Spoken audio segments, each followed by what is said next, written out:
Hello दोस्तों, Bharat updates channel में आपका स्वागत है। और दोस्तों आज है 3 मई 2022 और आज की 13 इंपॉर्टेंट अपडेट्स आप सभी के लिए लेकर यहाँ पर आ चुका हूँ। दोस्तों ये कुछ यहाँ पे अपडेट्स हैं और इधर आप देख ही सकते हो। ठीक है, चलिए शुरू करते हैं फिर पहले अपडेट के साथ। तो ये रही, हिमाचल में पिछले 24 घंटों में आए हैं कोरोना के 11 नए केस। 11 हुए ठीक। कांगड़ा में 5, शिमला में 2, मंडी में 2, सोलन में 1, किन्नौर में 1। कुल संक्रमितों की संख्या हुई 2,84,822। एक्टिव केस हैं 59 और अब तक जो है 2,80,627 जो हैं ठीक हो चुके हैं। तो ये दोस्तों अभी तक की लेटेस्ट अपडेट है 24 घंटों में। पिछले 24 घंटों में कोरोना के 11 नए केस आए हैं। चलिए दोस्तों नेक्स्ट अपडेट ये रही, जल शक्ति विभाग के कर्मचारियों को की छुट्टियों पर रोक। 5 महीने तक विशेष परिस्थितियों में ही मिलेगा कर्मचारियों को अवकाश। तो हिमाचल प्रदेश जल शक्ति विभाग के अधिकारियों कर्मचारियों जल रक्षकों की छुट्टियों पर सरकार ने 5 महीने तक रोक लगा दी है। गर्मियों के मौसम में पेयजल किल्लत ना हो, इसके लिए यह फैसला लिया गया है। विशेष परिस्थिति में ही इन्हें अवकाश मिलेगा। इसी की सूचना जो है संबंधित अधिकारी और जल रक्षक को पहले उच्च अधिकारियों को देनी होगी। अवकाश मई से सितंबर तक नहीं मिलेगा। सरकार के निर्देश के बाद जल शक्ति विभाग के अधिकारी और कर्मचारी फील्ड में उतर आए हैं। गर्मियों का मौसम शुरू होते ही प्रदेश में कई जगह जो है पेयजल स्रोत सूख गए हैं। इससे शहरी और ग्रामीण इलाकों में पेयजल संकट गहरा गया है। तो ये दोस्तों यहाँ पे अपडेट है। चलिए दोस्तों नेक्स्ट अपडेट ये रही, पंचायती राज संस्थाओं के प्रतिनिधियों का मानदेय बढ़ाने की अधिसूचना जारी। दोस्तों हिमाचल प्रदेश पंचायती राज संस्थाओं के जो निर्वाचित प्रतिनिधि हैं, जनप्रतिनिधि हैं, उनके मानदेय में बढ़ोतरी की गई है। सोमवार को सरकार ने इस संबंध में अधिसूचना जारी कर दी है और बढ़ा हुआ मानदेय 1 अप्रैल से देय होगा। बीते 27 अप्रैल को हुई कैबिनेट की बैठक में सरकार ने इसको मंजूरी दी थी और जिला परिषद की जो मानदेय है वो 15,000, उपाध्यक्ष को 10,000, जिला परिषद 6,000। इसके अतिरिक्त पंचायत समिति अध्यक्ष को 9,000, उपाध्यक्ष को 6500, पंचायत समिति सदस्य 5500 का मानदेय इनको मिलेगा। प्रधान को जो है 5500 रुपये, उप प्रधान को 3500, ग्राम पंचायत उप सदस्य को 300 रुपये प्रति बैठक दिया जाएगा। नेक्स्ट अपडेट दोस्तों ये रही, हिमाचल कैडर के आईएएस अधिकारी तरुण कपूर बने पीएम के सलाहकार। हिमाचल प्रदेश कैडर के 1987 बैच के आईएएस अधिकारी तरुण कपूर को प्रधानमंत्री नरेंद्र मोदी का सलाहकार नियुक्त किया गया है। कपूर पिछले 30 नवंबर को पेट्रोलियम और प्राकृतिक गैस मंत्रालय के सचिव पद से सेवानिवृत्त हुए थे। मंत्रिमंडल की नियुक्ति संबंधी समिति ने तरुण कपूर की प्रधानमंत्री कार्यालय पीएमओ में बतौर सलाहकार के पद पर नियुक्ति को मंजूरी दे दी है। उनका दर्जा सचिव स्तर का होगा और कार्यकाल 2 साल का होगा। उनके अलावा वरिष्ठ आईएएस अधिकारी हरि रंजन राव और आतिश चंद्र को पीएमओ में अतिरिक्त सचिव के पद पर नियुक्त किया गया है। तो तरुण कपूर राजधानी शिमला से संबंध रखते हैं। नेक्स्ट अपडेट दोस्तों ये रही, गर्मी बढ़ी, सुबह 7 से या 7:30 बजे खुलेंगे ग्रीष्मकालीन स्कूल। दोस्तों अब जो है यहाँ पे समय सारणी, जो स्कूलों की समय सारणी है उसमें बदलाव करने जा रहे हैं। शिक्षा निदेशालय ने जिला उपनिदेशकों को समय सारणी बदलने के दिया विकल्प। ऊना कांगड़ा में चली गर्म हवाएं, शिमला में छाए रहे बादल। तो हिमाचल प्रदेश के मैदानी जिलों में पड़ रही भीषण गर्मी के चलते ग्रीष्मकालीन स्कूलों को समय बदलने की तैयारी शुरू हो गई है। उच्च शिक्षा निदेशालय ने सभी जिला उपनिदेशकों को पत्र जारी कर सुबह 9 की जगह 7 या 7:30 बजे पहली से 12वीं तक की कक्षा के स्कूल खोलने के लिए कहा गया है। उच्च शिक्षा निदेशालय ने समय सारणी बदलने का विकल्प चुनने का अधिकार स्कूल प्रिंसिपलों और जिला अधिकारियों को दिया है। निदेशालय ने स्कूलों की समय सारणी को 6 घंटे तक घटाकर 5.5 घंटे भी करने का फैसला यहाँ पे लिया है।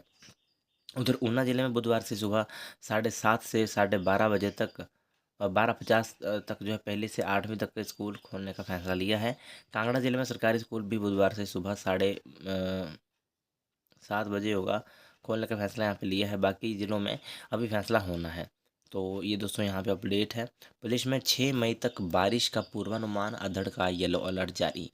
तो हिमाचल प्रदेश में जो मैदानी जिलों में गर्मी का प्रकोप लगातार बढ़ रहा है और इसको देखते हुए यहाँ पे गर्म हवाएं भी चल रही हैं। इधर बात करें तो रविवार शाम को बारिश के बाद जो है सोमवार को भी मौसम में ठंडक बन रही। शहर में भी दिन भर बादल छाए रहे और इनके साथ धूप भी खिल रही। तो यहाँ पे 6 मई तक जो है बारिश होने का पूर्वानुमान यहाँ पे जताया गया है। ओके, चलिए दोस्तों नेक्स्ट अपडेट ये रही, मधुमेह रोगियों के लिए इंसुलिन इंजेक्शन का विकल्प बनेगी सस्ती गोली। आईटी मंडी के शोधकर्ताओं ने ढूंढा PK2 नामक अणु, स्थिर, सस्ती और असरदार होगी गोली। जर्नल ऑफ बायोलॉजिकल केमिस्ट्री में प्रकाशित किए गए हैं शोध के निष्कर्ष। 2 साल तक चूहों पर किया शोध। नेक्स्ट अपडेट दोस्तों ये रही, रिज पर 4 जून से होगा अंतर्राष्ट्रीय समर फेस्टिवल, 4 दिन सांस्कृतिक संध्या भी होगी, तैयारियां शुरू। तो राजधानी में 2 साल बाद अंतर्राष्ट्रीय शिमला ग्रीष्मोत्सव यानी कि समर फेस्टिवल 4 जून से 7 जून तक रिज मैदान पर होगा। DC आदित्य नेगी ने सोमवार को ये जानकारी दी है। उन्होंने बताया कि कार्यक्रम में हर रोज सांस्कृतिक संध्याओं का आयोजन होगा। इसमें पहाड़ी गायकों के अलावा बॉलीवुड के कलाकार प्रस्तुतियां देंगे। तो ये आप यहाँ पे देख सकते हो पूरा। ओके, नेक्स्ट अपडेट ये ही दोस्तों, बड़ी राहत, ग्रीन एरिया के भवनों में अब बना सकेंगे पार्किंग। TCP ने सिटी डेवलपमेंट प्लान में किया संशोधन, सड़क से जुड़े भवनों में मिलेगा पार्किंग फ्लोर। अभी एक मंजिल रिहायशी एटिक का था प्रावधान, हाई कोर्ट में पेश होगा प्लान। शहर में 17 ग्रीन एरिया शर्तों के साथ निर्माण की मंजूरी। फरवरी में लॉन्च किए डेवलपमेंट प्लान में सरकार ने लोगों के सुझाव पर किया बदलाव। नेक्स्ट अपडेट दोस्तों ये रही, चंद मिनटों की बारिश में ही उखड़ गई MC की सड़क।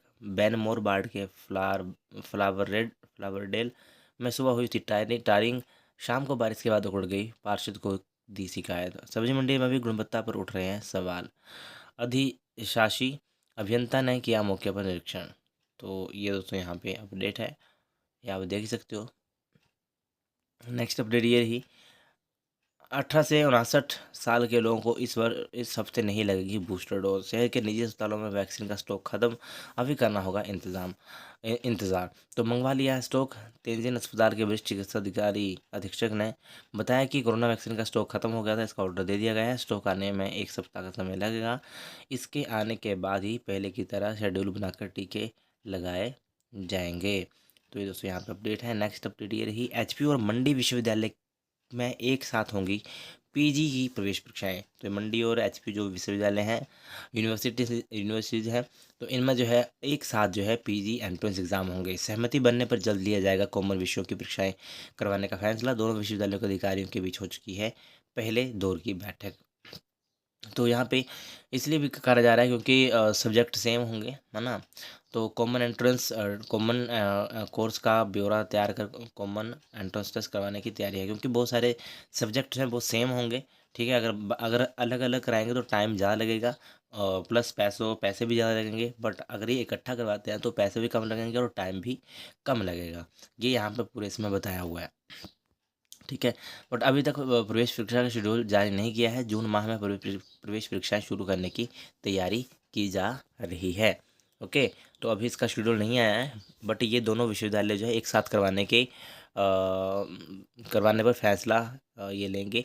प्रवेश परीक्षा के लिए HP है तैयार, प्रोफेसर संजेल। परीक्षा करवाने पर हो रहा है विचार, और PG प्रवेश परीक्षा के लिए जो है यहाँ पर एक साथ अभी ये करवाने की कोशिश यहाँ पे कर रहे हैं, ताकि समय भी बचे और पैसे भी बच जाएं, ताकि इसका खर्चा भी कम आएगा। ओके, नेक्स्ट अपडेट दोस्तों ये रही, HPU ने जारी किया है UG प्रथम द्वितीय वर्ष की वार्षिक परीक्षा का शेड्यूल।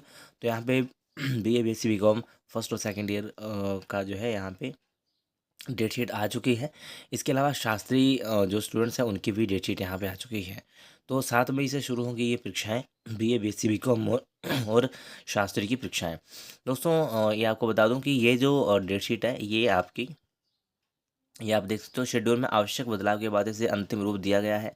यानी कि ये फाइनल डेट शीट है, कोई रिवाइज डेट शीट नहीं है, फाइनल डेट शीट है। क्योंकि इसके ऊपर कोई भी अभी डेट वगैरह नहीं बोला है कि अगर कोई क्रैश होगा तो आप बताना, ऐसा कुछ नहीं बोला अभी। तो ये फाइनल डेट शीट है, ठीक है। और आप इसे कल मैंने वीडियो अपलोड की थी, वहाँ से भी डाउनलोड कर सकते हो। उसके डिस्क्रिप्शन में मैंने लिंक दिया हुआ है, टेलीग्राम के ऊपर भी लिंक दिया हुआ है, ठीक है। PDF दी हुई है, टेलीग्राम से कर सकते हो, और दूसरा वीडियो के डिस्क्रिप्शन से कर सकते हो। तीसरा HPU की ऑफिशियल वेबसाइट से भी आप इसको डाउनलोड कर सकते हो।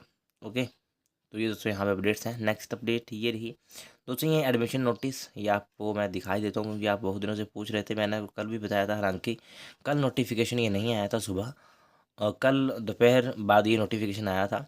तो ये एडमिशन जो एंट्रेंस टेस्ट की डेट है उसे आगे बढ़ाया गया है 9 मई तक। यानी कि अब जो है आप अगर अभी तक आपने एंट्रेंस एग्जामिनेशन फॉर्म नहीं भरा है तो आप भर सकते हो 9 मई तक। 9 मई तक इसकी डेट को बढ़ा दिया गया है। ठीक है। तो अभी ये एंट्रेंस वालों के लिए अपडेट है। कल भी मैंने बताया था, बट किसी तरह का मुझे लगता है कि देखा नहीं है, वो इम्पोर्टेंट अपडेट थी कल भी। फिर से बता रहा हूँ, क्योंकि इसके बावजूद भी आप पूछ रहे हो कि डेट बढ़ी है, नहीं तो डेट बढ़ गई है 9 मई 2022 तक। 9 मई तक आप इसे जो एंट्रेंस एग्ज़ाम है इनको भर सकते हो। ठीक है। तो इस दोस्तों आज की कुछ इंपॉर्टेंट अपडेट्स। बाकी वीडियो अच्छी लगे तो लाइक शेयर, और यहाँ पर अभी देख लेते हैं कुछ बचा तो नहीं है पहले, फिर उसके बाद चलते हैं आगे। तो ये सभी मैंने बता दिया है, ये फाइनल डेट शीट ही है। हाँ जी, सब कुछ हो गया है। दोस्तों वीडियो अच्छी लगे तो लाइक शेयर, चैनल को सब्सक्राइब जरूर करिएगा मेरे लेटेस्ट अपडेट्स के लिए। Thank you.